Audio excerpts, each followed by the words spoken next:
C'est dans le nord de la France, à Lille, que vit Caroline, une jolie célibataire de 32 ans et mère de 2 jeunes garçons. Après 10 ans de vie commune avec leur père, Caroline s'est séparée. C'était il y a 2 ans. Depuis, la jeune femme vit seule.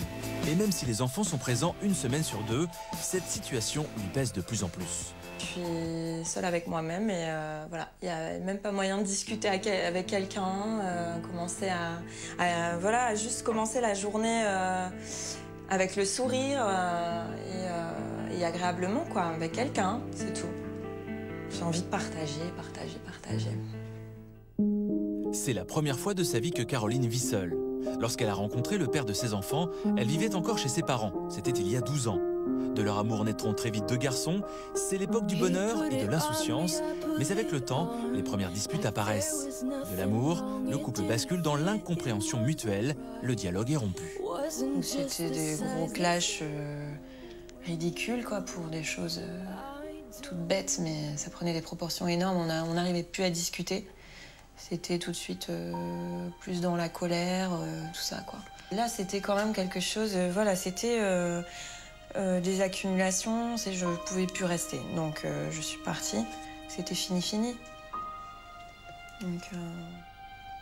L'échec de sa première grande histoire d'amour a profondément marqué la jeune femme. Car depuis, même si elle a fait des rencontres, elle n'est plus jamais tombée amoureuse. Alors, lorsqu'elle retrouve son frère sur les marchés où il travaille, leur sujet de conversation principal, c'est le type d'homme dont elle a besoin. Je pense qu'il va te falloir quelqu'un qui comprenne les filles.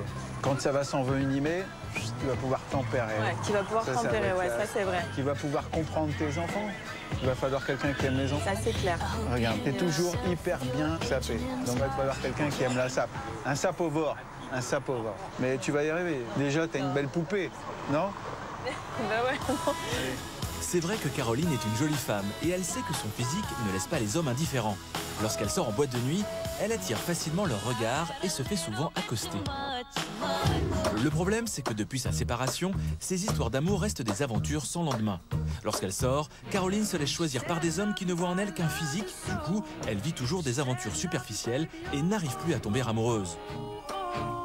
Pour trouver l'âme sœur, elle a donc décidé de se faire aider par une conseillère en rencontre amoureuse. Une démarche qui surprend Laurence, son amie d'enfance. Je vois que tu es joyeuse, tu as envie de faire la fête, rencontrer des gens. Et je pensais pas que tu avais besoin de quelqu'un vraiment pour t'aider, te guider, te donner de l'assurance et confiance en toi davantage pour aller vers les autres. Bah, c'est ça le truc, mais c'est pas pour aller vers les autres, tu vois, c'est pour aller vers celui qui m'intéresse. Je pensais que toi, tu y allais comme ça. Caroline a une carapace, elle s'est forgée une carapace avec le temps en se disant qu'elle a vécu un échec. Elle a vécu un échec avec une histoire douloureuse. Elle a du mal à se laisser aller, même avec quelqu'un qui lui plaît. Pourquoi? Elle s'est peut-être trop lâchée avec quelqu'un qui ne lui rendait pas la confiance qu'elle a donnée. Elle a besoin de confiance. C'est pour retrouver confiance en elle et croire à nouveau en l'amour que Caroline a décidé de faire appel à Véronique Corniola. Et à quelques minutes de son rendez-vous avec notre conseillère en rencontre amoureuse, on sent la jeune femme plus impatiente que jamais.